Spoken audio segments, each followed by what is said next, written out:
ಸುದ್ದಿ ನೋಡ್ತಾ ಹೋಗೋಣ. ಮೆಡಿಸನ್ ಕೂಡ ಈಗ ಇದು ಒರಿಜಿನಲ್ ಡ್ಯೂಪ್ಲಿಕೇಟ್ ಅಂತ ಚೆಕ್ ಮಾಡ್ಕೊಂಡು ಆಮೇಲೆ ತಗೊಳ್ಬೇಕಾಗಿರೋ ಕಾಲ ಬಂದ್ಬಿಟ್ಟಿದೆ. ದುಡ್ಡು ಹೀರೋ ನರ ರಕ್ಕಸರು ಅಂದ್ರೆ ದುಡ್ಡು ಮಾಡ್ಬೇಕು ನಿಜ ರೀ.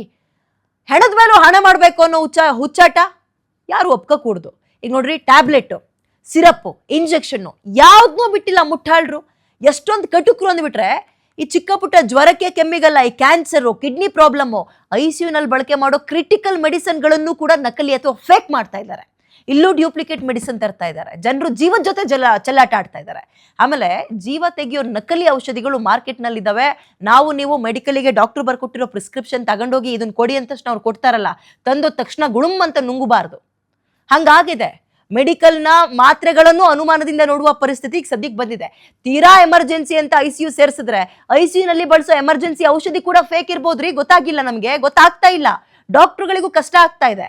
ಇಲ್ಲಿ ಯಾರ್ಯಾರು ಕೈ ಜೋಡಿಸಿದಾರೋ, ಯಾರ್ಯಾರು ಶಾಮೀಲಾಗಿದಾರೋ ಗೊತ್ತಿಲ್ಲ. ಜೀವ ಉಳಿಸುವ ಸಂಜೀವಿನಿ ಬದಲು ಕಾರ್ಕೋಟಿಕ ವಿಷವಾಗಿ ಜೀವ ತೆಗೆಯುವಂತಹ ಸಾಧ್ಯತೆ ಇರುತ್ತೆ. ಬಿ ಕೇರ್ಫುಲ್ ಅನ್ನುವ ಪರಿಸ್ಥಿತಿ ಸದ್ಯಕ್ಕೆ ನಮಗೂ ನಿಮ್ಮೆಲ್ರಿಗೂ ಬಂದಿದೆ. ಈ ನಕಲಿ ಔಷಧಿ ಮಾರುವ ಕರಾಳ ನೆಟ್ವರ್ಕ್ ನಮ್ಮ ಸುತ್ತಲೇ ಇದೆ. ಅದು ಮಾತ್ರ ನಿಜ. ಈ ಬೆಂಗಳೂರು ಹೊರವಲಯದಲ್ಲಿ ಪೊಲೀಸರು ಡ್ರಗ್ಸ್ ಕಂಟ್ರೋಲರ್ ವಿಭಾಗದ ಅಧಿಕಾರಿಗಳು ಬೆಂಗಳೂರು ದಕ್ಷಿಣ ತಾಲೂಕಿನ ದೊಡ್ಡೇರಿ ಬಳಿ ಸಿಕೆ ತಾಂಡ್ಯ ಅಂತ ಅಲ್ಲಿ ಮೇಜರ್ ಆಪರೇಷನ್ ಮಾಡಿಬಿಟ್ರು. ಈ ಸಲ ಪೊಲೀಸರ ಆಪರೇಷನ್ ಹೆಡ್ಡಾಗಿ ಬಿದ್ದಿದ್ದು ನಕಲಿ ಔಷಧಿ ತಯಾರಿಸುವಂತಹ ಮಾಫಿಯಾ. ನೀವು ನಂಬ್ತಿರೋ ಬಿಡ್ತಿರೋ, ಶಾಕ್ ಆಗ್ಬಿಡ್ತೀರಾ ಕೇಳಿದ್ರೆ. ಫೇಕ್ ಮೆಡಿಸಿನ್ ಪ್ಯಾಕ್ ಮಾಡುವ ಅತಿ ದೊಡ್ಡ ನೆಟ್ವರ್ಕ್, ಹತ್ತತ್ರ 6 ಕೋಟಿ ಬೆಲೆ ಬಾಳುವ ಫೇಕ್ ಮೆಡಿಸಿನ್ಗಳು ನನ್ನ ಒಂದೇ ದಿನ ಅವರು ಲಾಕ್ ಮಾಡಿರೋದು ಅಥವಾ ರೈಡ್ ಮಾಡಿರೋದು. ಇವ್ರ ಕೆಲಸ ಸಿಂಪಲ್, ಏನ್ ಗೊತ್ತಾ? ಈ ಫೇಕ್ ಮೆಡಿಸನ್ ಅಥವಾ ನಕಲಿ ಮೆಡಿಸನ್, ಅದಕ್ಕೆ ಡಬ್ಬ ಮತ್ತು ಲೇಬಲ್ ಅಸಲಿ ಹಾಕೋದು, ಒರಿಜಿನಲ್ ಲೇಬಲ್ ಅಂಟಿಸೋದು. ನಕಲಿ ಮೆಡಿಸನ್ ತರೋದು, ತುಂಬೋದು, ಅದಕ್ಕೆ ಅಸಲಿ ಮೆಡಿಸನ್ ಲೇಬಲ್ ಹಾಕಿ ಸೀದಾ ಮಾರ್ಕೆಟಿಗೆ ತಗೊಂಡು ಹೋಗೋದು, ಮಾರ್ಬರೋದು. ಹೊರಗಡೆ ನೋಡ್ಬಿಟ್ರೆ ಡೌಟೇ ಬರಲ್ಲ. ಅಸಲಿ ಮೆಡಿಸನ್ 600 ರೂಪಾಯಿ ಔಷಧಿಗೆ 6000 ರೂಪಾಯಿ ಲೇಬಲ್. ಇವರ ಟಾರ್ಗೆಟ್ ಏನು ಅಂದ್ರೆ ಈ ಜ್ವರ ಬರೋದು, ಶೀತ, ಲೂಸ್ ಮೋಷನ್ ಇಂಥ ಚಿಕ್ಕ ಪುಟ್ಟ ಔಷಧಿ ಅಲ್ಲ. ಕ್ಯಾನ್ಸರು, ಕಿಡ್ನಿ, ಹಾರ್ಟ್ ಅಂದ್ರೆ ಹೃದಯಕ್ಕೆ ಸಂಬಂಧಪಟ್ಟಿದ್ದು, ಐಸಿಯುಗೆ ಬಳಸುವಂತಹ ಕಾಸ್ಟ್ಲಿ ಮೆಡಿಸಿನ್ಗಳನ್ನ ಈ ಕಿರಾತಕರು ಟಾರ್ಗೆಟ್ ಮಾಡಿದ್ರು. ಕ್ಯಾನ್ಸರ್ ಅಂತ ಯಾರಾದ್ರೂ ರೋಗಿ ಐಸಿಯುನಲ್ಲಿ ಮಲಗ್ಬಿಟ್ರೆ ಈ ಡ್ಯೂಪ್ಲಿಕೇಟ್ ಮೆಡಿಸನ್ ಅನ್ನ ಎಲ್ಲರೂ ಬಳಸಿದ್ರು ಅನ್ಕೊಳ್ಳಿ, ಸೀದಾ ಆತ ಹೋಗ್ತಾ ಇರೋದೆ. ಯಾವ ಥೆರಪಿನೂ ಬೇಡ, ಮತ್ತೊಂದು ಬೇಡ, ಡೌಟೇ ಬೇಡ. ಇದರಲ್ಲಿ ಪೊಲೀಸರು ಸುಮಾರು 5 ರಿಂದ 6 ಕೋಟಿ ಮೌಲ್ಯದ ಫೇಕ್ ಮೆಡಿಸಿನ್ ಅನ್ನ ಸೀಸ್ ಮಾಡಿದ್ದಾರೆ. ಅವೆಲ್ಲ ಕೂಡ ಈ ಕ್ಯಾನ್ಸರು, ಕಿಡ್ನಿ ಮತ್ತು ಐಸಿಯುನಲ್ಲಿ ಬಳಸುವಂತಹ ಎಮರ್ಜೆನ್ಸಿ ಮೆಡಿಸನ್ ನೆನ್ನೆ ಸೀಸ್ ಮಾಡಿರೋದು. 5 ರಿಂದ 6 ಕೋಟಿ ಮೆಡಿಸನ್. ನೀವೇ ಲೆಕ್ಕ ಹಾಕಿ ಹಂಗಾರೆ, ಯಾರೋ ಒಬ್ರು ಇಬ್ರು ಮಾಡೋ ಕೆಲಸನ.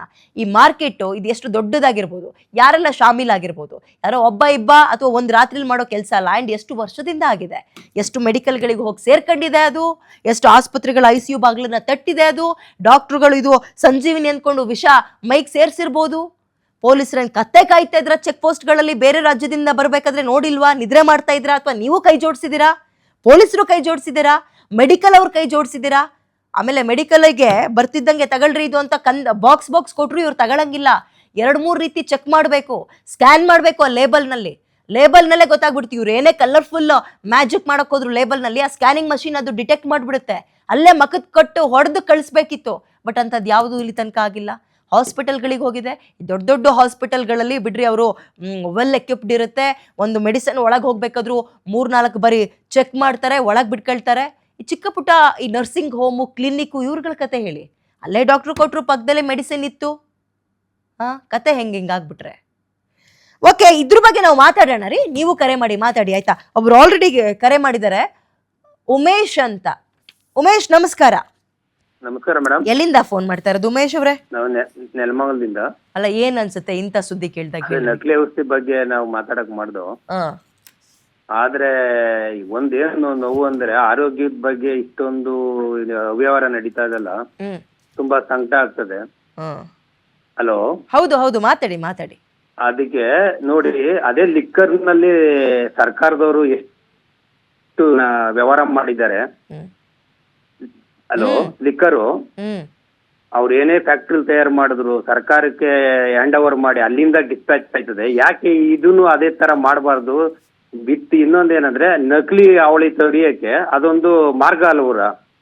ಕರೆಕ್ಟ್ ಅಲ್ಲ, ಇದು ಯಾರೋ ಒಬ್ಬ ಇಬ್ಬ ಸೇರ್ ಮಾಡಿರೋದು ಅನ್ಸುತ್ತಾ ನಿಮ್ಗೆ? ಅಲ್ಲ, ಇದು ಜಾಲನೆ. ಇವಾಗ ಥರ್ಡ್ಸ್ ಅಲ್ಲಿ ಲಿಕ್ಕರ್ ಅಲ್ಲೂ ಇದೇ ತರ ನಡೀತಿತ್ತು ಮೊದ್ಲು. ಲೆಕ್ಕ ಒಂಥರ, ಲೆಕ್ಕ ಇಲ್ದಿದ್ದು ಒಂಥರ. ಇದು ಲೆಕ್ಕ ಇಲ್ದಿದ್ದು ವ್ಯವಹಾರ ಇರೋದಕ್ಕೆ ಈ ತರ ಮೆಡಿಕಲ್ ಸ್ಟೋರ್ಗಳು ಗಲ್ಲಿಗೊಂದು ಉತ್ಪತ್ತಿ ಆಗಿರೋದು. ಅದಕ್ಕೆ ಕಡಿವಾಣ ಆಗ್ಬೇಕು ಜನರದ್ದು ಅಂದ್ರೆ ಹೆಂಗೆ ಕೇಳಿ, ಮೆಡಿಸಿನ್ ಎಲ್ಲರೂ ರಿಯಾಯಿತಿ ಅಥವಾ ಡಿಸ್ಕೌಂಟ್ ಅಲ್ಲಿ ಸಿಕ್ಬಿಡುತ್ತೆ ಅಂದ್ರೆ ಈ ಕುಡಿಯೋ ಎಣ್ಣೆ ಎಲ್ಲ MRP ಅಲ್ಲಿಗೆ ಹೋಗಿ ತಗೊಳ್ತಾರೆ. ಇದನ್ ಮಾತ್ರ ಯಾವ ಮೆಡಿಕಲ್ ಅಲ್ಲಿ ಕಡಿಮೆ ಸಿಗುತ್ತೆ, ಬೇರೆ ಕಂಟೆಂಟ್ ಹಾಕಿದ್ರು ಪರವಾಗಿಲ್ಲ ಅಂತ ತಗೊಬಂದ್ಬಿಡ್ತಾರೆ. ನಮ್ದು ಸ್ವಲ್ಪ ತಪ್ಪಿದೆ. ಫಸ್ಟ್ ಹೆಂಗಿತ್ತು ಅಂದ್ರೆ ಅದು ಇಂದ್ಲು ಬಾಕ್ಲಲ್ಲಿ ಮುಂದು ಬಾಕ್ಲಲ್ಲಿ ಎಲ್ಲ ವ್ಯವಹಾರ ನಡೀತಿತ್ತು. ಅದೇ ಇವಾಗ ಆತರ ಇಲ್ಲ. ಯಾಕೆಂದ್ರೆ ಲೀಗಲ್ ಆಗಿ ನಡೀತಾ ಇದೆ. ಪ್ರತಿ ಒಂದು ಬಾಟ್ಲಿಗೂನು ಪ್ರತಿ ಒಂದು ಕೇಸ್ಗೂ ನಂಬರು ಡಿಸ್ಪ್ಯಾಚ್ ಮಾಡಿ ಅದನ್ನೆಲ್ಲ ಚೆಕ್ ಮಾಡಿದ್ರೆ ಅದೇ ಬ್ಯಾಚ್ ನಂಬರ್ ಇರಬೇಕು, ಅದೇ ಬಾಟ್ಲಿ ಕುಡಿಯೋ ಎಣ್ಣೆಗೆ ಹಿಂಗಾದ್ರೆ, ಮದ್ಯಪಾನಕ್ಕೆ ಹಿಂಗಾದ್ರೆ, ಆರೋಗ್ಯ ಹಾಳು ಮಾಡೋ ಆ ಲಿಕ್ಕರ್ಗೆ ಹೀಗಾದ್ರೆ ಮೆಡಿಸಿನ್ ನಮ್ ದೇಹ ಕಾಪಾಡ್ಬೇಕಾಗಿತ್ತು, ಆರೋಗ್ಯ ಕಾಪಾಡ್ಕೋಬೇಕಾಗಿರೋ ಮೆಡಿಸಿನ್ ಎಷ್ಟು ಕ್ಲಿಯರ್ ಆಗಿ ಸರ್ಕಾರ ಯಾಕೆ ಮಾಡಬಾರ್ದು? ಕರೆಕ್ಟ್, ನೀವು ಕೇಳೋದು ಕರೆಕ್ಟ್. ಎನಿವೆ ನೋಡೋಣ. ಖಾದರ್ ಅವರು ಅತ್ಯದ್ಭುತ ಕೆಲಸ ಮಾಡ್ತಾ ಇದ್ದಾರೆ. ಇಲ್ಲ, ಇದು ಮುಂದೆ ಇದೇ ಹೇಳ್ಬೇಕು ಅಂದ್ರೆ ಪರ್ಸೆಂಟೇಜ್ಗಳು ಮೋಸ ಇವೆಲ್ಲ ನಿಲ್ಬೇಕು ಅಂದ್ರೆ ಅದು ಲೀಗಲ್ ಆಗಿ ಕರೆಕ್ಟ್ ಆಗಿ ಬ್ಯಾಚ್ ಅಲ್ಲಿ ಏನ್ ರೆಡಿ ಆಗಿರ್ತದೆ ಮೆಡಿಕಲ್ ಸ್ಟೋರ್ ಬಂದು ಚೆಕ್ ಮಾಡಿದಾಗ ಅದೇ ಬ್ಯಾಚ್ ನಂಬರ್ ಇರ್ಬೇಕು ತಾನೆ. ನಿಜ ನಿಜ ನಿಜ. ನೋಡೋಣ, ಮೆಡಿಕಲ್ ಅವರು ಶಾಮೀಲಾಗಿದ್ದಾರೆ ಅದು ಅನುಮಾನ ಇದೆ, ಆಸ್ಪತ್ರೆ ಕೈ ಜೋಡಿಸಿದ್ದಾರೆ ಅದು ಅನುಮಾನ ಇದೆ, ರಾಜಕಾರಣಿಗಳು ಕೈ ಜೋಡಿಸಿದ್ದಾರೆ ಅದು ಕೂಡ ಗೊತ್ತಾಗಬೇಕಾಗಿದೆ. ಎನಿವೆ ಥ್ಯಾಂಕ್ ಯು ಕರೆ ಮಾಡಿದಕ್ಕೆ. ಶ್ರೀಧರ್ ಅಂತ ಕರೆ ಮಾಡಿದ್ದಾರೆ. ನಮಸ್ಕಾರ ಶ್ರೀಧರ್ ಅವರೇ. ನಮಸ್ತೆ ಮೇಡಮ್, ಮಾತಾಡಿ. ಈಗ ನಾವು ಔಷಧಿಯನ್ನ ಸಾಯಕ್ ತಗೊಳ್ಬೇಕಾ ಬದುಕಕ್ ತಗೊಳ್ಬೇಕಾ? ನೀವೇ ಕೇಳಿ ಸರ್ಕಾರಕ್ಕೆ ಅಲ್ವಾ? ಈಗ ನಾವೆಲ್ಲ ಜೀವ ಉಳಿಸ್ಕೊಳ್ಬೇಕು, ನಮ್ಮ ಆರೋಗ್ಯವನ್ನ ಸರಿಪಡಿಸ್ಕೊಳ್ಬೇಕು ಅಂತ ಔಷಧಿ ತಗೊಳಕ್ ಹೋದ್ರೆ ಇದು ಮತ್ತೆ ನಮ್ ಜೀವಕ್ಕೆ ಸಂಚಕಾರ ತರ್ತಾ ಇದೆ. ಇದು ತಿಳಿಯೋದು ಹೆಂಗೆ ನಾವೀಗ? ಈಗ ಸರ್ಕಾರ ಒಳ್ಳೆ ಕ್ರಮ, ಆಕ್ಚುಲಿ ಇದು ಒಳ್ಳೆ ಕ್ರಮ. ಸರ್ಕಾರ ಎಲ್ಲ ನಕಲಿ ಮಾಫಿಯಾಗೆ ಎಲ್ಲ ಬ್ರೇಕ್ ಹಾಕ್ತಾ ಇದೆ. ಆದ್ರೆ ಇದು ನಕಲಿನೋ ಅಸಲಿನೋ ಅಂತ ನಮ್ಗೆ ಹೆಂಗ್ ಗೊತ್ತಾಗುತ್ತೆ? ಅದೇ ಅದೇ ಅದೇ ಕರೆಕ್ಟ್. ಇದನ್ನ ಕಂಡು ಹಿಡಿಲಿಕ್ಕೆ ನಮ್ಗೆ ಏನಾದ್ರು ಒಂದು ಪರ್ಯಾಯ ಮಾರ್ಗ ಬೇಕಲ್ವಾ? ನಕಲಿ ಅಂತ ಸರ್ಕಾರ ಟೆಸ್ಟಿಂಗ್ ಲ್ಯಾಬ್ ಗಳನ್ನ ಕಳಿಸ್ಬಿಟ್ಟು ಅದು ನಕಲಿ ಅಂತ ಪ್ರೂವ್ ಮಾಡ್ಬೋದು. ಆದ್ರೆ ನಾವು ಹೆಂಗ್ ಕಂಡುಹಿಡಿಬೇಕು? ಜನರು ತಗೊಂಡಾದ್ಮೇಲೆ ಅದಕ್ಕೆ ನಾವು ಮೆಡಿಸಿನ್ಗೂ ದುಡ್ಡು ಕೊಟ್ಟು ಮತ್ತೆ ಆ ಮೆಡಿಸಿನ್ ಇಂದ ಬರೋ ರೋಗಕ್ಕೆ ಪರ್ಯಾಯ ಮಾರ್ಗ ಹೆಂಗ್ ಹುಡ್ಕೊಳ್ಬೇಕು ನಾವು? ರೋಗ ಬಂದ್ರೆ ಓಕೆ, ಕ್ಯಾನ್ಸರ್ಗೆ ನಕಲಿ ಮೆಡಿಸನ್ ಅಂದ್ಕೊಂಡು ಜೀವನ ಹೋಗ್ಬಿಟ್ರೆ ಎಲ್ಲಿ ತರ್ತೀರಿ? ಏನ್ ಮಾಡ್ತೀರಿ? ಆಮೇಲೆ ಇನ್ನೊಂದು ನೀವು ಹೇಳಿದ್ರಿ ಶ್ರೀಧರ್ ಅವ್ರೆ, ಒಳ್ಳೆ ಕ್ರಮ ಸರ್ಕಾರದಿಂದ ಅಂತ. ಒಳ್ಳೆ ಕ್ರಮ, ಬಟ್ ಲೇಟ್ ಕ್ರಮ ಅಂತ ಅನ್ನಿಸ್ತಾ ಇಲ್ವಾ? ಇಷ್ಟು ವರ್ಷ ಸಚಿವರು ಮಾಡ್ತಾ ಇದ್ರು ಅಂತ ಅನ್ಸಲ್ವಾ ಬೇರೆ ಸಚಿವರಿಗೆ? ಅಲ್ಲ, ಆಕ್ಚುಲಿ ಹೇಳ್ಬೇಕು ಅಂತ ಹೇಳಿದ್ರೆ ಜಡ ಸರ್ಕಾರಕ್ಕೆ ಜೀವ ಬಂದಿದೆ. ಆದ್ರೆ ಒಳ್ಳೆ ಬೆಳವಣಿಗೆ ಇಷ್ಟು ವರ್ಷ ಅಲರ್ಟ್ ಆಗದೆ ಇದ್ರು ಕೂಡ ಈಗ ಅಲರ್ಟ್ ಆಗಿ ಕ್ಯಾನ್ಸರ್, ನಕಲಿ ಕ್ಯಾನ್ಸರ್ ಮಾತ್ರೆಗಳನ್ನ ಕಂಡು ಹಿಡಿತಾ ಇದೆ. ಒಳ್ಳೆ ಕ್ರಮ, ನಾವು ಅಪ್ರಿಶಿಯೇಟ್ ಮಾಡೋಣ. ಯಾಕಂತ ಹೇಳಿದ್ರೆ ಯಾರು ಮಾಡಿಲ್ಲ ಈ ರೀತಿಯಾಗಿ ಯುಟಿ ಖಾದರ್ ಅವರು ಒಂದೊಂದೇ ಕ್ರಮವನ್ನು ತಗೊಳ್ತಾ ಇದಾರೆ. ಇದನ್ನ ಅಪ್ರಿಶಿಯೇಟ್ ಮಾಡ್ಲೇಬೇಕು. ಜೊತೆಗೆ ಇನ್ನೂ ಹೆಚ್ಚಿನ ರೀತಿಯಲ್ಲಿ ಕ್ರಮ ತಗೊಳ್ಳುವಂತೆ ಆಗ್ಬೇಕು. ನಕಲಿ ಯಾವ್ದು ಅಸಲಿ ಯಾವ್ದು ಅದೆಲ್ಲದನ್ನ ನಾವು ಕಂಡು ಹಿಡಿಯಂಗ ಆಗ್ಬೇಕು. ಮೆಡಿಕಲ್ಗೆ ಹೋಗಿ ಮೆಡಿಸಿನ್ ಗೆ ಡಿಸ್ಕೌಂಟ್ ಕೊಡಿ ಅಂತ ಕೇಳೋ ಗಿರಾಕಿನ ನೀವು ಹಂಗೆ ಯಾವತ್ತಾದ್ರೂ ಮಾಡಿದೀರಾ? ಡಿಸ್ಕೌಂಟ್ ಅಲ್ಲಿ ಸಿಗುತ್ತೆ, ಕಡಿಮೆ ಸಿಗುತ್ತೆ ಅಂತ?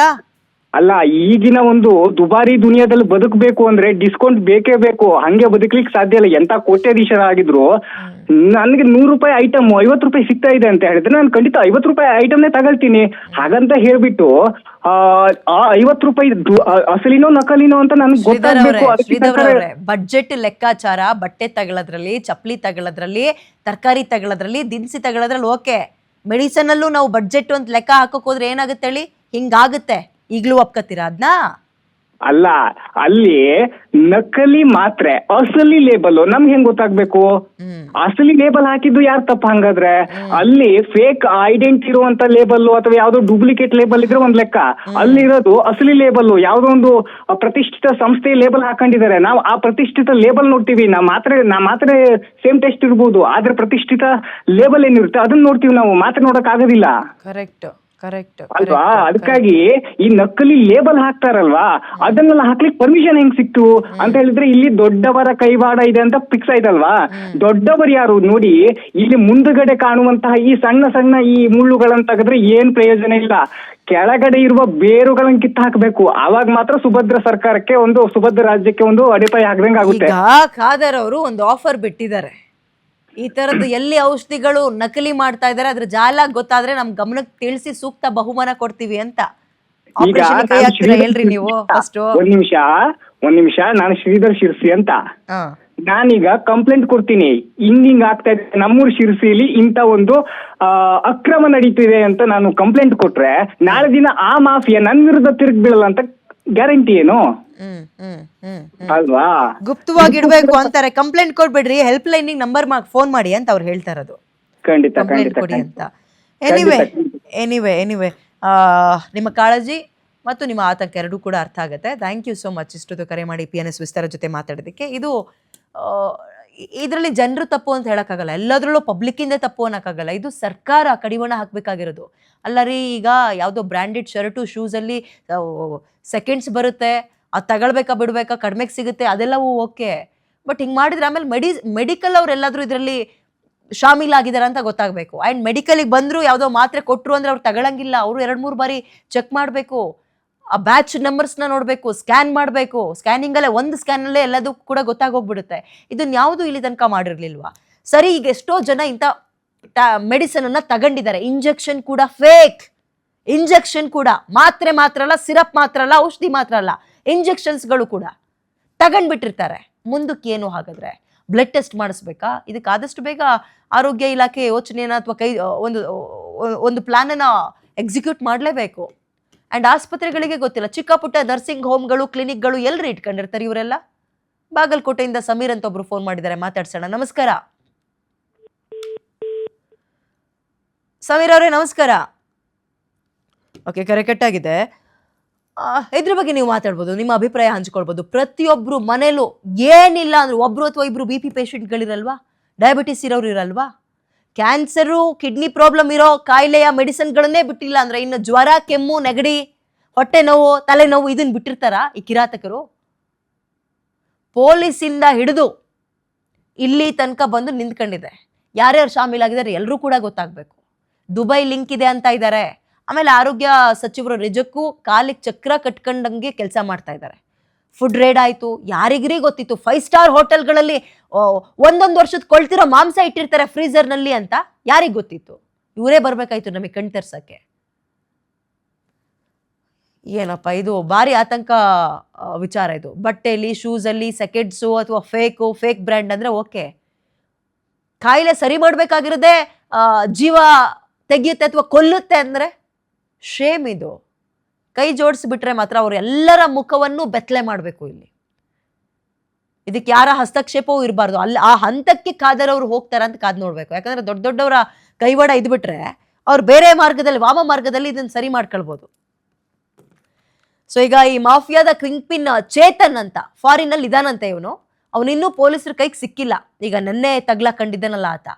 ಇದು ಒಂದು ಕ್ರಿಮಿರಿ, ಒಂದು ಚಿಕ್ಕ ಮೀನು, ಪುಡಿ ಮೀನು. ಇದು ತಿಮಿಂಗಿಲಗಳಿದ್ದಾವೆ, ಹೊರಗೆ ಬರಬೇಕು. ತಿಮಿಂಗಿಲಗಳಿಗೆ ಬಲೆ ಹಾಕಬೇಕು. ಬಲೆಗೆ ಸಿಗ್ತಾವ ತಿಮಿಂಗಿಲಗಳು ಅಥವಾ ಅದಕ್ಕೆ ಬೇರೆದ್ದೇ ತಂತ್ರಜ್ಞಾನವನ್ನು ಅಥವಾ ಟೆಕ್ನಾಲಜಿನ ಹುಡುಕಬೇಕು, ಅವನ್ನ ಕಂಡಿಡಿಯಕ್ಕೆ ನೋಡ್ಬೇಕು ಇವರು. ಈಗ ಆ್ಯಂಡ್ ಇವರು ಸಿಗಾಕೊಂಡಿದ್ದು ಕೂಡ ಚೇತನ್ ಅನ್ನೋನು ಆಕಸ್ಮಿಕವಾಗಿ ಒಂದು ಫಾರ್ಮ್ ಹೌಸ್ಗೆ ಅನುಮಾನಾಸ್ಪದವಾಗಿ ವೆಹಿಕಲ್ಗಳು ಎಂಟ್ರಿ ಆಗುತ್ತೆ. ಅದನ್ನ ನೋಡ್ತಾರೆ, ರೈಡ್ ಮಾಡ್ತಾರೆ.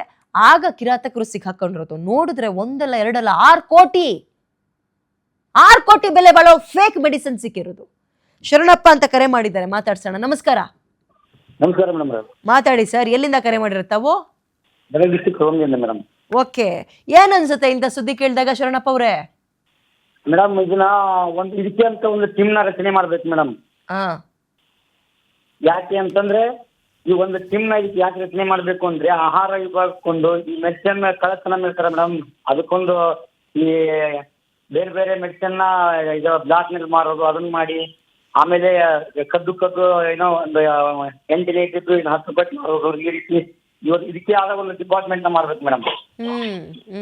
ಅದಕ್ಕೆ ಆಮೇಲೆ ಆಹಾರ ವಿಭಾಗಕ್ಕೆ ಒಂದು ಡಿಪಾರ್ಟ್ಮೆಂಟ್ ಹಿಂಗ್ ಮಾಡಿ ಇದನ್ನ ಜಾಲವನ್ನ ಈಗ ನಾವು ತಗೊಂಡು ಮಾತ್ರೇನೆ ಡುಪ್ಲಿಕೇಟ್ ಅಂದ್ರೆ ನಮ್ಗ ಈ ಬರೋ ರೋಗನೇ ಕಂಡಪಟ್ಟಿ ರೋಗ ಬರ್ತಾ ಇದೆ ಮೇಡಮ್. ಇದಕ್ಕೊಂದು ಏನಾದ್ರೂ ಸೊಲ್ಯೂಷನ್ ಹುಡುಕ್ಬೇಕು ಮೇಡಮ್. ಇಲ್ಲದೆ ಇದ್ರೆ ಈ DK ಶಿವಕುಮಾರ್ ಸಾಹೇಬರು ಇದ್ರ ಬಗ್ಗೆ ಒಂದೆರಡು ತನಿಖೆ ಒಂದು ತಂಡಗಳನ್ನ ರಚನೆ ಮಾಡಿ ಡಿಸ್ಟಿಕ್ ಒಂದೊಂದು ತಂಡಗಳನ್ನ ರಚನೆ ಮಾಡ್ಬೇಕು ಮೇಡಮ್. ಇದು ಬರೀ ಅಧಿಕಾರಿಗಳ ಕೈಲಿ ಆಗೋ ಕೆಲಸ ಅಲ್ಲ ಶರಣಪ್ಪ ಅವರೇ, ಪಬ್ಲಿಕ್ ಕೂಡ ಕೈ ಜೋಡಿಸ್ಬೇಕು ಇದಕ್ಕೆ. ಹೌದು ಮೇಡಮ್, ನಾವು ತಗೋಬೇಕಾದ್ರೆ ವಿಚಾರ ಮಾಡಿನೇ ತಗೋಬೇಕು ಮೇಡಮ್. ತಗೊಳ್ಬೇಕಾದ್ರೆ ವಿಚಾರ ಮಾಡ್ಬೇಕು. ಇಂಥದ್ದು ಏನಾದ್ರು ಅನುಮಾನ ಬರ್ತಿದ್ದಂಗೆ ಗಮನಕ್ಕೆ ತರಬೇಕು. ಹೌದು ಮೇಡಮ್, ನಮಗೂ ಎಲ್ಲಿಯವರು ಗೊತ್ತಿದ್ರು ನಾವು ಮೇಲ್ಕಂಡ ಅಧಿಕಾರಿಗಳಿಗೆ ತಿಳಿಸೋದು ಉತ್ತಮ ಅನ್ಸುತ್ತೆ. ನೀವ್ ಹೇಳಿ, ಇದು ಯಾವ್ದೋ ತಲೆನೋವು, ಹೊಟ್ಟೆ ನೋವಿನ ಕೇಸ್ ಅಲ್ಲ, ಕ್ಯಾನ್ಸರ್ ಅಂತ ಮೆಡಿಸಿನ್ ಡ್ಯೂಪ್ಲಿಕೇಟ್ ಒರಿಜಿನಲ್ ಡಬ್ಬಕ್ಕೆ ಲೇಬಲ್ ಅಂಟಿಸಿ ಮಾರ್ತಾ ಇದ್ರು ಅಂದ್ರೆ ಇವ್ರು ಇನ್ನೆಂತ ಕಿರಾತಕರು ಇರ್ಬೋದು? ಇವ್ರ ಹಿಂದೆ ಯಾರು ಇರ್ಬೋದು? ಇಲ್ಲ, ಇವಾಗ ಏನಾದ್ರು ಮೆಡಿಸಿನ್ ತಗೋಬೇಕಾದ್ರೂ ಅಂಜನ್ ತಗೋಬೇಕಾಗತ್ತೆ ಇನ್ಮೇಲೆ ನಾವೆಲ್ಲ. ಇವಾಗ ನಾವೇನಾದ್ರು ತಗೋಬೇಕಾದ್ರೂ ಮೇಡಮ್ ಅಂಜನ್ ತಗೋಬೇಕಾಗತ್ತೆ ಇನ್ಮೇಲೆ ಫಾರ್ಮಸಿನಲ್ಲಿ. ಕರೆಕ್ಟ್. ಎನಿವೆ ಥ್ಯಾಂಕ್ ಯು ಕರೆ ಮಾಡಿದಕ್ಕೆ. ಪುನೀತ್ ಅಂತ ಮತ್ತೊಬ್ರು ಕರೆ ಮಾಡಿದ್ದಾರೆ, ಮಾತಾಡ್ಸೋಣ. ನಮಸ್ಕಾರ ಪುನೀತ್ ಅವರೇ. ನಮಸ್ಕಾರ ಮೇಡಮ್. ಮಾತಾಡಿ ಸರ್. ನಾನು ಒಂದು ಏನಿತ್ತು ಅಂದ್ರೆ ನಮ್ಮ ಹಿಂದಿನ ಒಂದು ಎಲ್ಲ ಹಿರಿಯರು ಹೇಳಿರೋ ರೀತಿಯಲ್ಲಿ, ನಮ್ಮ ಸಂಪ್ರದಾಯದಲ್ಲಿ ಹೇಳಿರೋ ರೀತಿಯಲ್ಲಿ ಏನಿದೆ ಅಂತ ಹೇಳಿದೆ, ವೈದ್ಯೋ ನಾರಾಯಣೋ ಹರಿ ಅಂತ ಇದೆ. ಹೌದು. ಇವತ್ತು ಏನಾಗಿದೆ ಅಂದ್ರೆ ವೈದ್ಯೋ ನರಹರಿ ಆಗಿದೆ. ಡಾಕ್ಟರ್ ಏನ್ ಮಾಡ್ತಾರೆ ಇದ್ರಲ್ಲಿ? ನೇರವಾಗಿ ಅವ್ರ ಸಪೋರ್ಟ್ ಇಲ್ದಲ್ಲೇ ಇದು ಯಾವ್ದು ನಡೆಯಲ್ಲ. ಹಾಗಂತೀರಾ? 100%. ಒಂದು ಸ್ಕೂಲಲ್ಲಿ ನೀವು ಎಲ್ಲಾ ಶಿಷ್ಯರನ್ನು ಹುಟ್ಟಾಕ್ತಾರೆ. ನಿಮಗೆ ಯಾಕೆ ಡಾಕ್ಟರ್ಗಳು ಇದ್ರಲ್ಲಿ ಶಾಮೀಲಾಗಿದ್ದಾರೆ ಅಂತ ಅನಿಸ್ತು ಪುನೀತ್ ಅವರೇ? ಒಂದು ಮೆಡಿಸಿನ್ ಕೊಟ್ರೆ ಅದರಲ್ಲಿ ಒಂದು 10 ಸೈಡ್ ಎಫೆಕ್ಟ್ ಇರುತ್ತೆ ಅಂತ ಅವರಿಗೆ ಗೊತ್ತಿರುತ್ತೆ. ಹೊಟ್ಟೆ ನೋವಿಗೆ ಕೊಟ್ರೆ ಹೊಟ್ಟೆ ನೋವು ವಾಸಿ ಆಗುತ್ತೆ, ತಲೆನೋವು ಶುರು ಆಗ್ಬೇಕು, ಮತ್ತೆ ಆಸ್ಪತ್ರೆಗೆ ಬರಂಗಾಗ್ಬೇಕು, ಹಂಗೆ ಅಂತನಾ? ಕರೆಕ್ಟ್. 100%. ಸಿನಿಮಿಯಾ ಸ್ಟೈಲು ಅಂತೀರಿ? 100%. ಮೆಡಿಕಲ್ ಮಾಫಿಯಾ 100% ನಡೀತಾ ಇದೆ. ಈ ಮಾಫಿಯಾ ಎಷ್ಟಿದೆ ಅಂತ ಹೇಳಿದ್ರೆ ಅದು ಬೇರೆ ಹುಡುಕ್ತಾ ಹೋದ್ರು ಅದು ಯಾರು ಹುಡುಕ್ ಬರುತ್ತೋ ಹೇಳಕ್ ಗೊತ್ತಾಗಲ್ಲ. ಆ ವೈದ್ಯ ನಾರಾಯಣ ಹರಿ ಅನ್ನೋಂತೂ ಇವತ್ತು ಯಾವ ಮಟ್ಟಕ್ಕೆ ಹೋಗಿದೆ ಅಂದ್ರೆ ಹೇಳೋದಕ್ಕೆ ಆಗಲ್ಲ. ಅದೊಂಥರ. ಸೊ ನಾನು ಕೂಡ ಇವತ್ತೊಂದು ಬ್ಯಾಕ್ ಪೈನ್ ಇತ್ತು, ಫಿಸಿಯೋಥೆರಪಿ ಮಾಡಿಸ್ಬೇಕಿತ್ತು. ಹಿಂದಿನ ಎಕ್ಸ್ಪೀರಿಯನ್ಸ್ ಎಲ್ಲ ನೋಡಿದ್ಮೇಲೆ ನನಗೆ ಯಾವುದೇ ಪ್ರೈವೇಟ್ ಹಾಸ್ಪಿಟ್ಲಿಗೆ ಹೋಗೋದ್ ಬೇಡ. ನಮ್ಮ ಪ್ರೀವಿಯಸ್ ಫ್ರೆಂಡ್ ಒಬ್ರು ಕೂಡ ಬೇರೆ ಕಡೆ ಹೋಗಿದ್ರು. ಅವರು 3 months ಒದ್ದಾಡಿದ್ರು ಅದಕ್ಕೋಸ್ಕರನೇ. ಸೊ ಅದಕ್ಕೋಸ್ಕರನೇ ನಾನು ಡೈರೆಕ್ಟ್ ಆಗಿ ಜಿಂದಾಲಿಗೆ. ಈಗ ಡಾಕ್ಟರ್ಗಳು ಪ್ರೈವೇಟ್ ಹಾಸ್ಪಿಟಲ್ ಅಲ್ಲಿ ಏನಂತಾರೆ ಪುನೀತ್ ಅವ್ರೆ, ನಮ್ಗೆ ಏನ್ ಗೊತ್ತಾಗುತ್ತೆ, ನಾವು ಕಾಯಿಲೆಗೆ ಔಷಧಿ ಕೊಡೋದು ಗೊತ್ತು, ನಮಗೆ ಔಷಧಿನ ಟೆಸ್ಟ್ ಮಾಡಕ್ಕಲ್ಲ ನಾವಿರೋದು, ಇದನ್ನ ಗೌರ್ಮೆಂಟ್ ನೋಡ್ಕೋಬೇಕು ಅಂತಾರೆ. ಬಟ್ ಇದನ್ನ ಅಷ್ಟೊಂದು ಸುಲಭವಾಗಿ ತಗೊಳಕ್ಕಾಗಲ್ಲ. ಪ್ರತಿ ಆಸ್ಪತ್ರೆಗೆ ಮೆಡಿಸಿನ್ ಎಂಟ್ರಿ ಕೊಡ್ತಾ ಇದೆ ಅಂದ್ರೆ 3 ರಿಂದ 4 ಹಂತದಲ್ಲಿ ಚೆಕ್ ಮಾಡ್ಬೇಕು, ಅವರು ಸ್ಕ್ಯಾನ್ ಮಾಡ್ಬೇಕು ಲೇಬಲ್ಗಳನ್ನ. ಆ ಲೇಬಲ್ ನಲ್ಲೇ ಗೊತ್ತಾಗ್ಬಿಡುತ್ತೆ, ಅವ್ರು ಏನೇ ಫೇಕ್ ಮಾಡಿದ್ರು ಅದ್ರಲ್ಲೇ ಗೊತ್ತಾಗೋಗ್ಬಿಡುತ್ತೆ ಅಲ್ವಾ? ಏನ್ ಬೇಕಾದ್ರೂ ಫೇಕ್ ಆಗುತ್ತೆ ಮೇಡಮ್. ಇವತ್ತು ತಂದೆ ತಾಯಿ ಬಿಟ್ಟು ನಿಮ್ಗೆ ಏನ್ ಬೇಕಾದ್ರೂ ಸಿಗುತ್ತೆ ಇಂಡಿಯಾದಲ್ಲಿ. ಕರೆಕ್ಟ್ ಬಿಡ್ರಿ. ಎನಿವೆ ಥ್ಯಾಂಕ್ ಯು ಕರೆ ಮಾಡಿದ್ದಕ್ಕೆ. ಒಂದು ಚಿಕ್ಕ ಬ್ರೇಕ್ ತಗೊಳ್ಳೋಣ. ಬ್ರೇಕ್ ಆದ ವೆಲ್ಕಮ್ ಬ್ಯಾಕ್. ರಾಜ್ಯದಲ್ಲಿ ಮೆಡಿಕಲ್ ಮಾಫಿಯಾ ಶುರುವಾಗಿದ್ಯಾ ಅಂತ ಪ್ರಶ್ನೆ ಕೇಳದೆ ತಪ್ಪಾಗ್ಬಿಡುತ್ತೆ. ಎಷ್ಟೋ ವರ್ಷಗಳಿಂದ ಇದೆ, ಈಗ ಸಿಗಾಕೊಳ್ತಾ ಇದ್ದಾರೆ ಅಷ್ಟೇ. ಈಗ ನೆನ್ನೆ ರೈಡ್ ಮಾಡ್ತಿದ್ದಂಗೆ ನಕಲಿ ಔಷಧಿಗಳ ಮಾಫಿಯಾ ಪ್ರಕರಣ ಸಿಗ್ತಾ ಇದೆ. ನಾನು ಇದ್ರ ಬಗ್ಗೆ ಈಗ SIT ಕೂಡ ಟೀಮ್ ರಚನೆ ಮಾಡಿದಾರಂತೆ, ಅದ್ರ ಅಪ್ಡೇಟ್ ಕೊಡ್ತೀನಿ. ಅದಕ್ಕಿಂತ ಮುಂಚೆ ಸಾಗರ್ ಅಂತ ಒಬ್ರು ಕರೆ ಮಾಡಿದ್ದಾರೆ ಬೆಂಗಳೂರಿನಿಂದ, ಮಾತಾಡ್ಸೋಣ. ನಮಸ್ಕಾರ ಸಾಗರ್ ಅವರೇ. ನಮಸ್ಕಾರ ಮ್ಯಾಮ್. ತಮ್ಮ ಅಭಿಪ್ರಾಯ? ಈ ತರದ್ದು ಫೇಕ್ ಮೆಡಿಸಿನ್ಸ್ ಇದೇನು ಹೊಸದಲ್ಲ. ಬಟ್ ಒಂದ್ ಏನ್ ಕನ್ಸರ್ನಿಂಗ್ ವಿಷಯ ಅಂತಂದ್ರೆ, ಈ ಜನರಿಕ್ ಮೆಡಿಸಿನ್ಸ್ ನ ಸೆಂಟ್ರಲ್ ಗವರ್ಮೆಂಟ್ ಅವರು ಜನೌಷಧಿ ಮುಖಾಂತರ ಪುಷ್ ಮಾಡ್ತಾ ಇರ್ಬೇಕಾದ್ರೆ ಸ್ಟೇಟ್ ಗವರ್ಮೆಂಟ್ ಅವರು ಅದನ್ನ ಯಾಕೆ ವಿರೋಧಿಸ್ತಾರೆ? ಅದರಲ್ಲಿ ಅಟ್ಲೀಸ್ಟ್ ಅಕೌಂಟಬಿಲಿಟಿ ಸಿಗುತ್ತೆ, ಎಲ್ಲಿಂದ ಮೆಡಿಸಿನ್ಸ್ ಬರ್ತಾ ಇದೆ ಟ್ರ್ಯಾಕ್ ಮಾಡಬಹುದು. ಇದರಲ್ಲಿ ಅದನ್ನು ಸಹ ನೀವು ತೆಗೆದಾಕ್ತೀರಾ? ಅಂದ್ರೆ ಸ್ಟೇಟ್ ಅವ್ರು ಹೇಳ್ತಾ ಇರೋದು ಇಡೀ ಜನೌಷಧಿ ಕ್ಲೋಸ್ ಮಾಡ್ತೀವಿ ಅಂತಲ್ಲ, ಗೌರ್ಮೆಂಟ್ ಆಸ್ಪತ್ರೆ ಸುತ್ತಮುತ್ತ ಬೇಡ ಅಂತ. ಬಟ್ ನಿಮ್ ಕನ್ಸರ್ನ್ ನನಗೆ ಅರ್ಥ ಆಗುತ್ತೆ. Exactly right.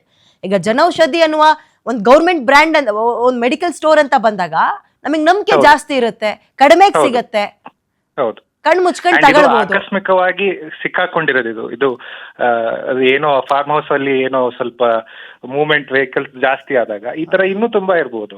ಲೇಬಲ್ಸ್ ನಾನು ಎಷ್ಟೊಂದ್ಸಲ ನೋಡಿದೀನಿ, ಎಕ್ಸ್ಪೈರಿ ಡೇಟ್ ಲೇಬಲ್ಸ್ ಚೇಂಜ್ ಆಗಿರುತ್ತೆ.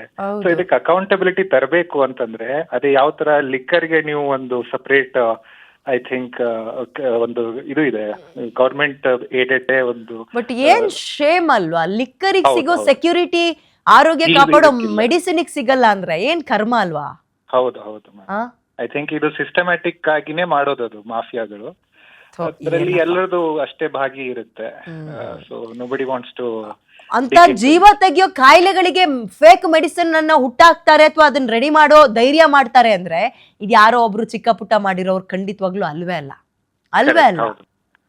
ಎನಿವೆ ಥ್ಯಾಂಕ್ ಯು ಕರೆ ಮಾಡಿ PNS ವಿಸ್ತಾರ ಜೊತೆ ಮಾತಾಡಿದ್ದಕ್ಕೆ. ಈಗ ಈ ರಾಮನಗರದಲ್ಲಿ ನಕಲಿ ಔಷಧಿ ಮಾಫಿಯಾ ಪ್ರಕರಣ ಏನು ಕಂಡು ಬಂದಿದೆ, ಅದಕ್ಕೀಗ ವಿಶೇಷ ತನಿಖಾ ತಂಡ ಅಂದ್ರೆ SIT ಯನ್ನ ರಚನೆ ಮಾಡಿದ್ದಾರೆ. ಒಂದು ಅಪ್ಡೇಟ್ ಸಿಗ್ತಾ ಇದೆ, ಬ್ರೇಕಿಂಗ್ ನ್ಯೂಸ್ ನೋಡ್ಬಿಡೋಣ ಇದನ್ನ ನಾವು. SIT ಯನ್ನ ರಚನೆ ಮಾಡಿದ್ದಾರೆ.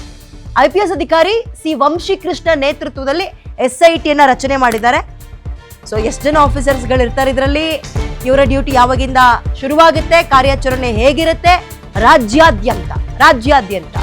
ಬಟ್ ನನಗೆ ಇಲ್ಲಿ ಆಶ್ಚರ್ಯ ಏನ್ ಗೊತ್ತಾ, ಕೆಲವೊಂದು ಅನುಮಾನಗಳಿದೆ, ಆ ಪ್ರಶ್ನೆಯನ್ನು ಇಡ್ತೀನಿ ನಿಮ್ ಮುಂದೆ. ಜಂಟಿ ಪೊಲೀಸ್ ಆಯುಕ್ತ ವಂಶೀಕೃಷ್ಣ ನೇತೃತ್ವದಲ್ಲಿ SIT ಟೀಮ್ ಅನ್ನು ರಚನೆ ಮಾಡಿದ್ದಾರೆ. ವೆರಿ ಗುಡ್ ಮೂವ್ ಇದು ಅಂಡ್ ಫಾಸ್ಟ್ ಮೂವ್ ಇದು. ತಂಡದಲ್ಲಿ 3 IPS ಆಫೀಸರ್ಸ್ ಗಳಿರ್ತಾರೆ. ಸಿ ವಂಶೀಕೃಷ್ಣ ಈ ಆಫೀಸರ್ ನೇತೃತ್ವದಲ್ಲಿ ಸ್ಪೆಷಲ್ ಇನ್ವೆಸ್ಟಿಗೇಷನ್ ಟೀಮ್ ಅನ್ನ ರಚನೆ ಮಾಡಿದ್ದಾರೆ, ಅಂದ್ರೆ SIT ಅಂತ ಕರಿತೀವಿ. 3 ಡ್ರಗ್ ಕಂಟ್ರೋಲರ್ಗಳು ಕೂಡ ಇರ್ತಾರೆ ಈ ಟೀಮ್ ನಲ್ಲಿ. SIT ರಚನೆ ಆಗಿದೆ, ನಿನ್ನೆ ರೈಡ್ ಮಾಡಿದ್ರು, ಇವತ್ತು SIT ಅನ್ನ ರೆಡಿ ಮಾಡಿದ್ದಾರೆ. ಸೊ SIT ಕೇವಲ ಈಗ ಸಿಗಾಕೊಂಡಿದಾರಲ್ಲ, ಇದರ ತನಿಖೆ ಮಾತ್ರ ಮಾಡಕ್ ಹೋಗಲ್ಲ. ಇದರ ಒಂದು ಬೇರಿನ ನಾರ್ ಸಿಕ್ಕಿದೆ ಅಂದ್ರೆ ಇಡೀ ಬೇರನ್ನ ಹುಡುಕ್ಬೇಕೀಗ ಅವರು. ಹುಡುಕ್ತಾರೆ ಅನ್ನುವಂತಹ ನಂಬಿಕೆ ಕೂಡ ನಮ್ಗಿದೆ. ನಿಜಕ್ಕೂ ಆರೋಗ್ಯ ಸಚಿವರಿಗೆ ನಾವು ಹ್ಯಾಟ್ಸ್ ಆಫ್ ಹೇಳಲೇಬೇಕು, ಥ್ಯಾಂಕ್ ಯು ಅಂತ ಹೇಳಲೇಬೇಕು. ಬಟ್ ಇದು ತಡ ಆಗಿದೆ. ಹಿಂದಿನ ಯಾವ ಆರೋಗ್ಯ ಮಂತ್ರಿಗಳು ಇಂಥ ಕೆಲಸಕ್ಕೆಲ್ಲ ಕೈ ಹಾಕ್ತಾ ಇರಲಿಲ್ಲ, ಅವರು ತಲೆನೇ ಕೆಡಿಸ್ಕೊತಾ ಇರಲಿಲ್ಲ. ಅಂಡ್ ಈ SIT ಟೀಮ್ ರಾಜ್ಯ ಸರ್ಕಾರ ರೆಡಿ ಮಾಡೋದ್ರಿಂದ ಇದು ಕೇವಲ ರಾಜ್ಯದೊಳಗೆ ಮಾತ್ರ ಕಾರ್ಯವನ್ನು ನಿರ್ವಹಿಸಬಹುದು. ಇದೇನು ಕಬ್ಬಿನ ಗದ್ದೆ ಅಲ್ಲ ರೀ, ಇಲ್ಲಿ ಕಬ್ಬಿನ ಬೆಳೆಯನ್ನ ಬೆಳಿತಾರೆ, ಇಲ್ಲೇ ಕಟಾವ್ ಮಾಡ್ಕೊಂಡು ಶುಗರ್ ಮಾಡ್ತಾರೆ ಅನ್ನಕ್ಕೆ. ಇದು ಅಂತರ್ರಾಜ್ಯಗಳಿಂದ ಬರ್ತಾ ಇದೆ ಮತ್ತು ಬೇರೆ ದೇಶಗಳ ಲಿಂಕ್ ಕೂಡ ಕೇಳಿ ಬರ್ತಾ ಇರೋದ್ರಿಂದ ಬರೀ SIT ಸಾಕಾಗತ್ತಾ? ಅಂತರ್ರಾಜ್ಯದ ಲಿಂಕ್ ಇರೋದ್ರಿಂದ ಬೇರೆ ರಾಜ್ಯದವ್ರು ಸಪೋರ್ಟ್ ಮಾಡ್ಬೇಕಲ್ಲ ನಮ್ಮ ಟೀಮ್ ಅವರಿಗೆ, ನಮ್ಮ ರಾಜ್ಯದ ಟೀಮ್ಗೆ. SIT ರಾಜ್ಯದ ಒಳಗೆ ಕಾರ್ಯವನ್ನ ಅಥವಾ ಅದ್ರ ಕಾರ್ಯವ್ಯಾಪ್ತಿನೇ ರಾಜ್ಯದ ಒಳಗೆ. ಇದನ್ನ ಹೇಗೆ ಅವರು ಟ್ಯಾಕಲ್ ಮಾಡ್ತಾರೆ ಅನ್ನೋದು ಒಂದು ಪ್ರಶ್ನೆ. ಬಟ್ ಎನಿವೆ ಎಲ್ಲದಕ್ಕೂ ನಾವು ಪ್ರಶ್ನೆ ಮಾಡೋದು ಕೂಡ ಸರಿಯಾಗಲ್ಲ, ಕೊಂಕನ ಹುಡುಕ್ತಾ ಹೋಗೋದು ಸರಿಯಾಗಲ್ಲ. ನಿನ್ನೆ ರೈಡ್ ಮಾಡ್ತಾರೆ, ಇವತ್ತೊಂದು ಸ್ಪೆಷಲ್ ಇನ್ವೆಸ್ಟಿಗೇಷನ್ ಅಂದ್ರೆ ನಿಜಕ್ಕೂ ಹ್ಯಾಟ್ಸ್ ಆಫ್ ಖಾದರ್ ಸರ್ಗೆ. ಓಕೆ, ಮತ್ತೊಬ್ರು ಕರೆ ಮಾಡಿದ್ದಾರೆ, ಮಾತಾಡ್ಸೋಣ. ರಾಜು ಅಂತ. ನಮಸ್ಕಾರ ರಾಜು ಅವರೇ, ನಮಸ್ತೆ, ಮಾತಾಡಿ. ಓಕೆ, ಕರೆ ಸಿಕ್ಕಿಲ್ಲ ಅನ್ಸುತ್ತೆ, ಕಟ್ ಆಗಿದೆ. That's fine. IPS ಅಧಿಕಾರಿ ಸಿ ವಂಶೀಕೃಷ್ಣ ಇವರ ಟೀಮ್ ನಲ್ಲಿ SIT ಅನ್ನ ರಚನೆ ಮಾಡಿದ್ದಾರೆ. ಏನಕ್ಕೆ ಅಂತ ಹೇಳಿದ್ರೆ, ಈ ನಕಲಿ ಮೆಡಿಸಿನ್ಗಳು, ಕ್ಯಾನ್ಸರ್ ಟ್ರೀಟ್ಮೆಂಟ್ ನ ಬಾಟಲ್ನೊಳಗೆ ಮೆಡಿಸಿನ್ ನ ಎಕ್ಸ್ಪೈರಿ ಡೇಟ್ ಆಗಿರೋದು ಹಾಕೋದು ಅಥವಾ ಏನೋ ತುಂಬಿಸ್ಬಿಡೋದು, ಸುಮ್ಮನೆ ಲೇಬಲ್ ಹಾಕೋದು ಅಂತ. ಸೊ ಈ ಜಾಲವನ್ನ ಪತ್ತೆ ಮಾಡಕ್ಕೆ ಒಂದು ಸ್ಪೆಷಲ್ ಇನ್ವೆಸ್ಟಿಗೇಷನ್ ಟೀಮ್ ಅನ್ನ ರಾಜ್ಯ ಸರ್ಕಾರ ಆಲ್ರೆಡಿ ರೆಡಿ ಮಾಡಿದೆ. IPS ಆಫೀಸರ್ ಸಿ ವಂಶೀಕೃಷ್ಣ ಅವರ ನೇತೃತ್ವದಲ್ಲಿ. ನಿಜಕ್ಕೂ ಹೇಳ್ತಾ ಇದ್ದೀನಿ, ನಿನ್ನೆ ರೈಡ್ ಆಗುತ್ತೆ, ಇವತ್ತೊಂದು SIT ರಚನೆ ಮಾಡ್ತಾರೆ ಅಂದ್ರೆ ದಟ್ಸ್ ನಾಟ್ ಸೋ ಈಸಿ. ತುಂಬಾ ಚೆನ್ನಾಗಿ ಇದನ್ನ ನಿರ್ವಹಿಸ್ತಾ ಇದ್ದಾರೆ. ಮತ್ತೊಬ್ರು ಕರೆ ಮಾಡಿದ್ದಾರೆ, ಅಭಿಷೇಕ್ ಅಂತ. ಮಾತಾಡ್ಸೋಣ. ನಮಸ್ಕಾರ ಅಭಿಷೇಕ್ ಅವರೇ. ನಮಸ್ಕಾರ ಮೇಡಮ್, ಮಾತಾಡಿ ಸರ್. ಅದೇ ನೋಡಿ, ಈ ಚಾಮರಾಜನಗರ, ಗುಂಡ್ಲುಪೇಟೆ ಎಲ್ಲಾ ಕಡೆನೂ ಮೆಡಿಕಲ್ ಸ್ಟಾಫ್ ಎಲ್ಲ ಬರೀ ಡೂಪ್ಲಿಕೇಟ್ ಕೊಡ್ತಾರೆ. ಆಮೇಲೆ ಅವರೇ ಗೈಡೆನ್ಸ್ ಮಾಡ್ತಾರೆ ಡಾಕ್ಟರ್ಗಿಂತ. ಇದ್ ತಕಳಿ ಅದ್ ತಕಳಿ ಅಂತ ತಾವೇ ಹೇಳೋದು, ಚೀಟಿ ಕೊಟ್ರೆ. ಹೌದೌದೌದೌದು.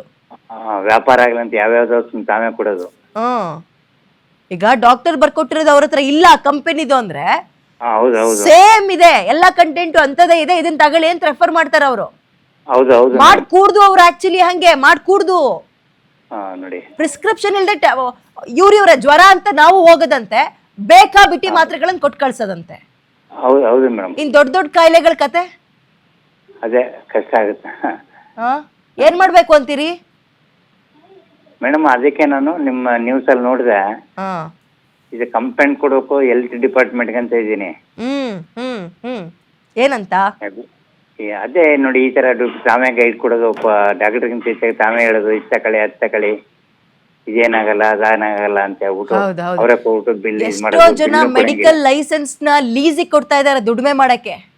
ಅವ್ನ 8ನೇ ಕ್ಲಾಸ್ 9ನೇ ಕ್ಲಾಸ್ ಓದಿರಲ್ಲ, ಅವ್ನ್ ಮೆಡಿಕಲ್ ರನ್ ಮಾಡ್ತಾ ಇರ್ತಾನೆ. ಅವನಿಗೆ ಡಾಕ್ಟರ್ಗಳ ಅಕ್ಷರನೇ ಅರ್ಥ ಆಗಲ್ಲ ಮೇಡಮ್. ಅವ್ರನ್ನ ಬರ್ಕೊಟ್ಟಿರ್ತಾರೆ, ಇವ್ನು ಇನ್ನೊಂದ್ ಕೊಡ್ತಾರೆ. ನಮಗೇನ್ ಗೊತ್ತಾಗುತ್ತೆ, ಓದಕ್ ಬರ್ಬೇಕಲ್ಲ. ಕೊಟ್ಟಿದ್ದಾನೆ ಅಂತ ನಂಬಿಕೆ ತಗೊಳ್ತಾ ಇರ್ತೀವಿ. ಯಾರು 6ನೇ ಕ್ಲಾಸ್ 7ನೇ ಕ್ಲಾಸ್ ಮಕ್ಕಳು ಅಲ್ಲಿ ಕೊಡ್ತಾ ಇರ್ತಾರೆ. ಓದಿರಲ್ಲ ಅವ್ರುಗಳು ಅದನ್ನ. ಅದೊಂದು ಎಕ್ಸಾಂಪಲ್ ಮೇಡಮ್. ಈ ಗುಂಡ್ಲುಪೇಟೆ ತಾಲೂಕು ಬಸವೇಶ್ವರ ಮೆಡಿಕಲ್ ಅಂತಿದೆ, ಅಲ್ಲಿ ಹಂಗೆ 3-4 ಹೆಣ್ಮಕ್ಳಿದ್ದಾರೆ. ಅವ್ರು ಏನು ಗೊತ್ತಿರಲ್ಲ, ಸುಮ್ಮನೆ ಏನೋ ಹೇಳ್ತಾವೆ, ಏನೋ ಕೊಡ್ತಾವೆ, ಏನೋ ಮಾಡ್ತಾರೆ. ಅವನು ಇದನ್ನೆಲ್ಲ ಕ್ಲೀನ್ ಮಾಡ್ಬೇಕಿದೆ. ಇಂಥ ಕಳೆಗಳನ್ನ ಕಿತ್ತಾಕ್ಬೇಕು ನಿಜವಾಗ್ಲು. ಬರ್ತೀನಿ ರೀ. ಥ್ಯಾಂಕ್ ಯು ಕರೆ ಮಾಡಿದಕ್ಕೆ. ಮತ್ತೆ ಸುಮಾ ಕೃಷ್ಣ ಅಂತ ಮತ್ತೊಬ್ರು ಫೋನ್ ಮಾಡಿದ್ದಾರೆ, ಸುಮಾ ಕಿರಣ್ ಅಂತ, ಕ್ಷಮಿಸಿ. ನಮಸ್ಕಾರ. ಹೇಗಿದ್ದೀರಾ? ಚೆನ್ನಾಗಿದ್ದೀನಿ, ನೀವ್ ಹೇಗಿದ್ದೀರಿ? ಆರಾಮಾ? ಮಾತನಾಡ್ಸತ್ತೆ ಹೇಳಿ. ಟಾಪಿಕ್ ಮತ್ತೆ ನಾವು ಡಿಸ್ಕಸ್ ಮಾಡ್ತಾ ಇದೀವಿ ಅಂದ್ರೆ ಮನ್ಸಿಗೆ ತುಂಬಾ ನೋವಾಗತ್ತೆ ಇದು, ಅಲ್ವಾ? ಫೇಕ್ ಮೆಡಿಸನ್ ಸೇಲ್ಸ್ ಎಷ್ಟು ಕಾಸ್ ಸಿವಿಯರ್ ಹೆಲ್ತ್ ರಿಸ್ಕ್ಗೆ ಆಗುತ್ತೆ ಅಂದ್ರೆ ಇಟ್ಸ್ ಅನ್ ಅನ್ಎಕ್ಸ್ಪೆಕ್ಟೆಡ್ ಟಾಕ್ಸಿಸಿಟಿ ಅಲ್ವಾ. ಹೌದು. ಟ್ರೀಟ್ಮೆಂಟ್ ಫೇಲ್ಯೂರ್ ಆಗತ್ತೆ, ಆಂಟಿ ಮೈಕ್ರೋಬೈರಲ್ ರೆಸಿಸ್ಟೆನ್ಸ್ ಆಗತ್ತೆ, ಡೆತ್ ಆಗತ್ತೆ, ಕಾಸು ಹೋಗುತ್ತೆ, ಮನುಷ್ಯನ ಜೀವನೂ ಹೋಗುತ್ತೆ. ಜಸ್ಟ್ ಇವ್ರು ಒಂದು ಲಾಭ ಮಾಡೋದಿಕ್ಕೆ ಕಮರ್ಷಿಯಲ್ ಪರ್ಪಸ್ಗೆ ಇವ್ರದೊಂದು ಬಿಸ್ನೆಸ್ ನ ಟಾರ್ಗೆಟ್ ಮಾಡ್ಕೊಂಡು ಮಾಡ್ತಾ ಇರೋದ್ರಿಂದ ಎಲ್ಲಾ ಮೆಡಿಕಲ್ ಶಾಪ್ಸ್ ನೀಟಾಗಿ ಕೆಲಸ ಮಾಡ್ತಾ ಇರೋರಿಗೆ ತೊಂದರೆ ಖಂಡಿತವಾಗ್ಲೂ ಆಗತ್ತಲ್ವಾ ವಿದ್ಯಾ. ಸೊ ಇದು ಹೆಂಗೆ ಆದ್ರೆ ಕೆಟ್ಟ ಹೆಸರು ಬಂದ್ಬಿಡುತ್ತೆ ಅಲ್ವಾ ವಿದ್ಯಾ. ಸೊ ಇವಾಗ ರೆಗ್ಯುಲರ್ ಆಗಿ ರಿಟೇಲ್ ಮೆಡಿಕಲ್ ಶಾಪ್ಸ್ ಇಟ್ಕೊಂಡಿರೋರ್ನ ಬಲಿ ತಗೊಳ್ತಾರೆ. ಬಟ್ ಇದು ಆಗ್ತಾ ಇರೋದು ಎಲ್ಲೋ ದೊಡ್ಡ ಮಟ್ಟದಲ್ಲಿ ಫೇಕ್ ಮೆಡಿಸಿನ್ ಕಾರ್ಪೊರೇಟ್ ಲೆವೆಲ್ ಅಲ್ಲೇ ಆಗ್ತಾ ಇದೆ. ಸೊ ಇದರಿಂದ ಏನಾಗುತ್ತೆ, ಡೈರೆಕ್ಟ್ ಟಾಕ್ಸಿಸಿಟಿ ಅಂತ ಏನ್ ಹೇಳ್ತೀವಿ, ಡಿಸೀಸ್ ಪ್ರೋಗ್ರೆಷನ್ ಅಂತ ನಾವೇನ್ ಹೇಳ್ತೀವಿ, ಇದೆಲ್ಲ ಹೆಂಗೆ ಅಂದ್ರೆ fatal over doses of medicines ನ ನಾವು ತುಂಬಾ ನೋಡಿದೀವಿ. ಇದನ್ನ ಇವರು ಒಂದು ಮನುಷ್ಯನ ಮಾರಲ್ ವ್ಯಾಲ್ಯೂ ಮನಿಗೆ ಪಕ್ಕದಲ್ಲಿ ಇಟ್ಬಿಟ್ಟು ಒಂದು ಸ್ಟ್ರಿಕ್ಟ್ ಆಗಿ ಒಂದು ಗವರ್ನೆನ್ಸ್ ತಗೊಂಡ್ಬರ್ಬೇಕು. Anyway correct. ಥ್ಯಾಂಕ್ ಯು ಕರೆ ಮಾಡೋದಕ್ಕೆ. ತಿಮ್ಮೇಗೌಡ ಅಂತ ಬೆಂಗಳೂರಿನಿಂದ ಕರೆ ಮಾಡಿದ್ದಾರೆ. ನಮಸ್ಕಾರ ತಿಮ್ಮೇಗೌಡ್ರೆ. ನಮಸ್ಕಾರ ಮೇಡಮ್. ಮಾತಾಡಿ ಸರ್. ನಾನು ನನ್ನ ಅನುಭವವನ್ನ ಹೇಳ್ತೀನಿ ಪ್ಲೀಸ್. ಈ ಏನೇನು ಮೆಡಿಕಲ್ ಇದೆ ಇದಿದೆ ಹಾಸ್ಪಿಟ್ಲ್ಗಳು, ಎಸ್ಪೆಷಲಿ ನಮ್ಮ ಕೇರ್ ಹೋಗುತ್ತು, ಅದರ 1 ಕಿಲೋಮೀಟರ್ ವ್ಯಾಪ್ತಿಯಲ್ಲಿ ಈಗ ರಿಯಾಯಿತಿ ದರದಲ್ಲಿ ಇಲ್ಲಿ ಔಷಧಿ ದೊರೆಯುತ್ತದೆ ಕ್ಯಾನ್ಸರ್ಗೆ ಅಂತ ಬರೀತಾರೆ. ಎಲ್ಲ ಕಡೆನೂ ಇದೆ ಅದು. ಈ ಒಂದು ನಮ್ಮ ಮೇನ್ ಗೌರ್ಮೆಂಟ್ ಹಾಸ್ಪಿಟ್ಲಿಂದ ಹಿಡಿದು ಪ್ರೈವೇಟ್ ಹಾಸ್ಪಿಟ್ಲ್ ವರೆಗೆ ಸುತ್ತಮುತ್ತ ಇದೆ. ಅಲ್ಲಿ ರಿಯಾಯಿತಿ ದರದಲ್ಲಿ ದೊರೆಯುತ್ತದೆ. ಡಾಕ್ಟರ್ಗಳು ಬರ್ಕೊಡೋದೇ ಅಲ್ಲಿಗೆ, ನೀವು ಇಂಥ ಶಾಪ್ ಹೋಗಿ ಸಿಗುತ್ತೆ ಅಂತ ನೀವು ಹೇಳ್ತಾರೆ. ಅಂತ ಕಡೆ ಮೊದ್ಲು ರೈಡ್ ಆಗಬೇಕು. ಅಲ್ಲೇ ಇರೋದು ನೋಡಿ ಇದು. ನನ್ನ ಅನುಭವ ಅದು ಬಂದಿದ್ದೀನಿ ನಾನು. ಸರಿ. ಅದರಿಂದ ಇದನ್ನ ನಾವು ಸ್ವಲ್ಪ ಎಚ್ಚರಿಕೆಯಿಂದ ನೀವು ಅದಕ್ಕೊಂದು ಸ್ವಲ್ಪ ಇದು ಮಾಡಿದ್ರೆ ತುಂಬಾ ಒಳ್ಳೇದಾಗುತ್ತೆ ಅಂತ ಅನ್ಕೊಂತೀನಿ. ಎನಿವೆ ಥ್ಯಾಂಕ್ ಯು ಕರೆ ಮಾಡಿದ್ದಕ್ಕೆ. ಸೊ ಈಗ SIT ರಚನೆ ಮಾಡಿದ್ದಾರೆ. ಈ ಫೇಕ್ ಮೆಡಿಸಿನ್ಗಳ ವಿಚಾರದಲ್ಲಿ ಅಪ್ಡೇಟ್ ಕೊಡೋದಾದ್ರೆ SIT ರಚನೆ ಆಗಿದೆ. 3 ಅಧಿಕಾರಿಗಳ ಟೀಮ್ ರೆಡಿ ಮಾಡಿದ್ದಾರೆ. ಇದರಿಂದ ಯಾವೆಲ್ಲ ವಿಷಯಗಳು ನಮಗೆ ಗೊತ್ತಾಗುತ್ತೆ, ಕ್ಷಣದ ಅಪ್ಡೇಟ್ ಅನ್ನ ಕೊಡ್ತಾ ಹೋಗ್ತೀನಿ. ಒಂದು ಚಿಕ್ಕ ಬ್ರೇಕ್ ತಗೊಳ್ಳಿ. ಬ್ರೇಕ್ ಆದ್ಮೇಲೆ ಜೆನ್ಸಿ ಅಂದ್ರೆ ಡೆಸಿಗ್ನೇಷನ್, ಜೆನ್ಸಿ ಅಂತ ಹೇಳ್ಕೊಂಡು ಏನ್ ಬೇಕಾದ್ರೂ ಮಾಡ್ಬಿಡ್ಬೋದಾ, ಇದ್ರ ಬಗ್ಗೆ ಮಾತಾಡೋಣ. ಒಂದು ಬ್ರೇಕ್ ತಗೊಳ್ಳಿ.